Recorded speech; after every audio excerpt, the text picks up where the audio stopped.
Salut mes amours, j'espère que vous allez bien parce que nous, na Pierrette Coq TV, on est bien par la grâce de Dieu, na yé la famille, tout partager na bino, busoto ou salité, oyo ya biso, et bimarata on yose na bamboka mususu, na soni na mawa.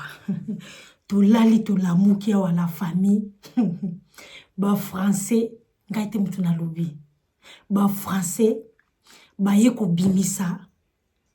Est-ce que na lo ba makamba français ba yeko bimisa? To ngana chabino moko boyoka.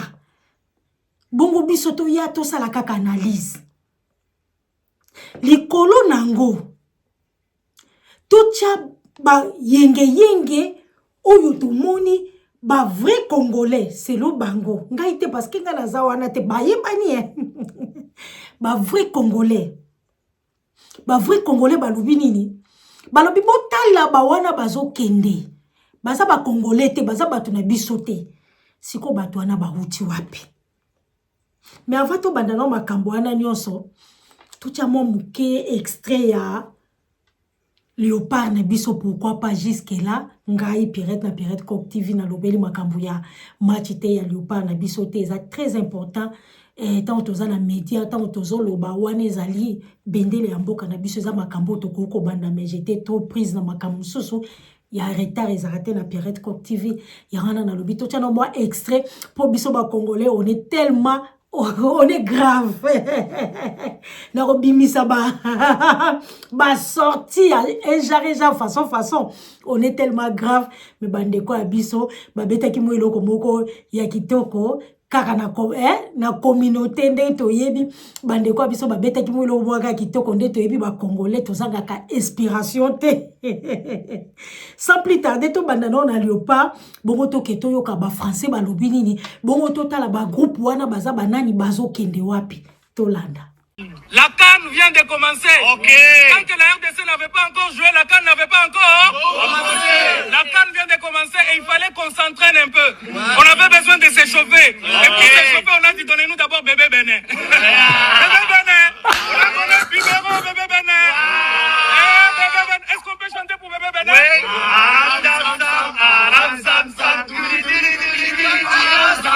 Ah les bâtards. Eh, les gars, ça c'est du vrai clash. Hein. Et les béninois là, Et franchement les gars, répondez, il faut pas se laisser faire. Il dort. Bisous, Benet. Bye bye. Bon, mis à part les Congolais qui sont en train de chambrer les Béninois suite à leur victoire, les gars, regardez-moi ça. Dans le match du Sénégal, il y a un homme qui est apparu comme ça. C'est quoi ça les gars? Bon, il y a aussi la VAR qui a pas fonctionné, parce que d'après apparemment les marabouts béninois, il s'est passé quelque chose. Je sais pas, moi je suis pas au courant les gars.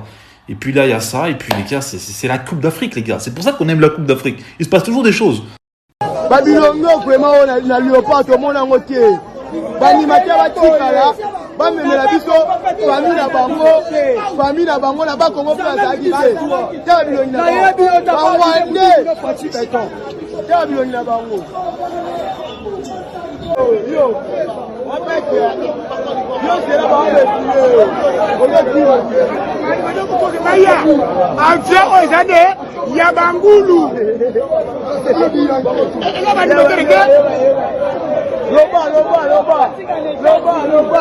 Loba.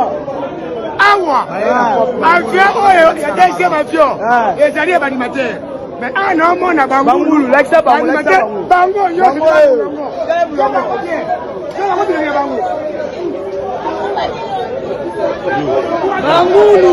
En plus, Bayeko Bamoni mondial ezali, batekotika na États-Unis. Yango bayeli. Oyembaka te. Namona na groupe d'animation te. Oyembaka te. Yele déjà litoko gâté. Bangulu, Alvier coopérateur. Oloba awa déjà, tala bakende. Bao baema, yokuda yo. Elo otina babilamba. Pose la bido. Kokende te. Alvier eza la crash.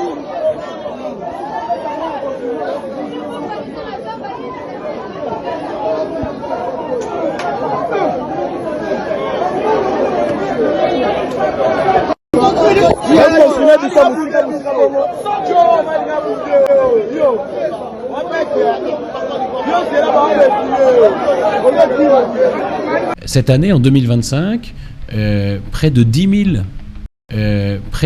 000 Congolais de République démocratique du Congo ont demandé l'asile politique en France. 10 000.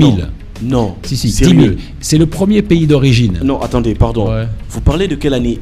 Seulement l'année Celle-là, 2025. 2025. L'année en cours. Oui, 10 000. 10 000 Congolais sont demandeurs d'asile politique en France. C'est ça. Et presque la moitié d'entre eux sont venus sur le territoire avec un visa de tourisme. Oh là là. Or, la France accueille des réfugiés. Et c'est une tradition qui date de la Révolution française. C'est-à-dire tous ceux qui combattent pour la liberté et qui sont persécutés pour ça sont les bienvenus en France. Et moi, je peux en parler d'autant mieux que mon grand-père était réfugié russe en France. Il a fui la révolution bolchevique et il a trouvé l'asile en France. Voilà. Mais dans ces cas-là, si un Congolais est menacé, supposé qu'il le soit, il peut venir à l'ambassade et on lui délivre un visa de réfugié pour qu'il aille s'installer en France. Proprement dit. Ça veut dire qu'une belle démarche. Oui, et tout à donc fait. vous reprochez aux Congolais de ne pas être honnêtes dans leur... Mais évidemment. Cette année, en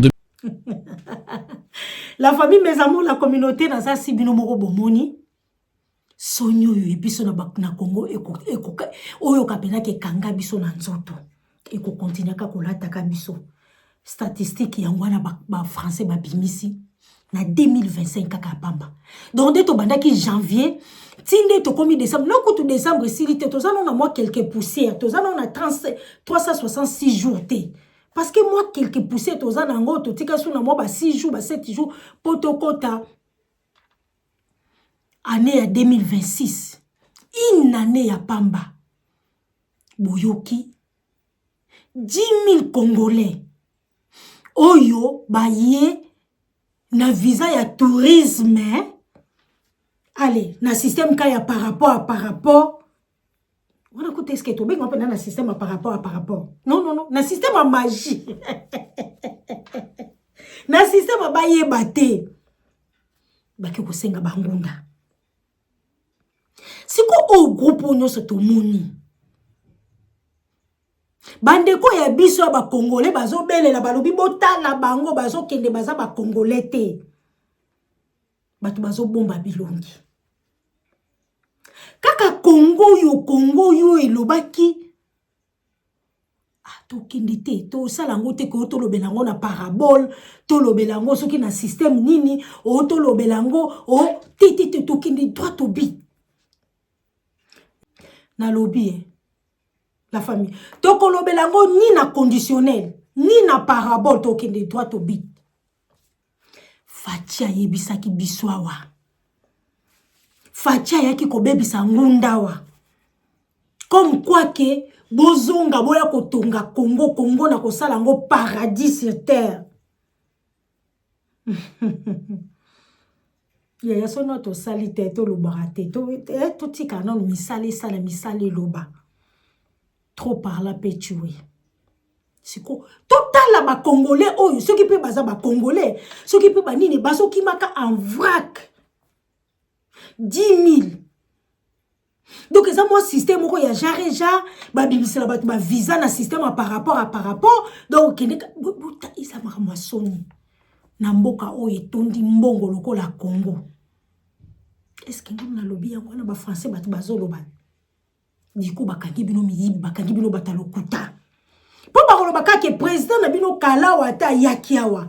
Alobaki ke bozonga boke no kotonga Congo sikoyo entre nous des pères et des mères, entre nous bana Congo, entre nous mabele man babengani mabele mame.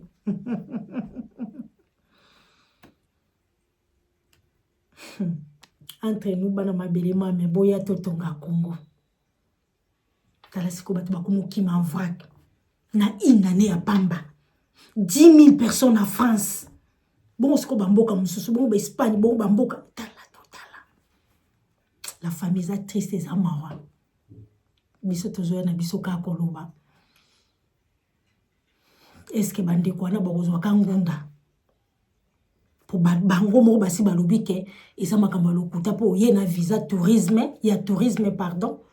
Ou ye na visa tourisme, c'est la même chose. Après demain tu deviens asylant ou tu demandes l'asile politique ou je sais pas quel asile, je sais pas quoi. Mais t'as là, moi, comme on est nini. Tu bêtes à mon déni, tu kena mon déni. Et ma soni. Espérons vraiment que bandeko ya biso wana eko simba bangunde eko simba parce que nyoso wana eza na lovunu basi balobi basi ba détecter que ya na makamba lokuta donc voilà donc bayaya oboye bobundana kake 10 000 personnes obokoti boana France bobundana kake eza mawa mingi na Congo kotala ki envoie une année 10 000 personnes ba quitter Kinshasa ou a quitté Congo ba yawa ba lobi ba koma o asile oboye eza mawa pardon tout le bilo ote to ekaka biso to yaka ko partager makambo ezo leka na réseaux sociaux to vérifier de toutes les façons yango wana de toutes les façons yango na bango ba mindele batu ba lobi la famille biso to yo lobani biso to zo yaka ko sala ba analyse to zo yaka ko pesa ba point de vue na biso ezala soni ezala ni pot de toutes les façons na Congo ya bien ezala na ngote nyoso ezala na oka soni mais mawa trop opena babenga pena mawa mpangi 10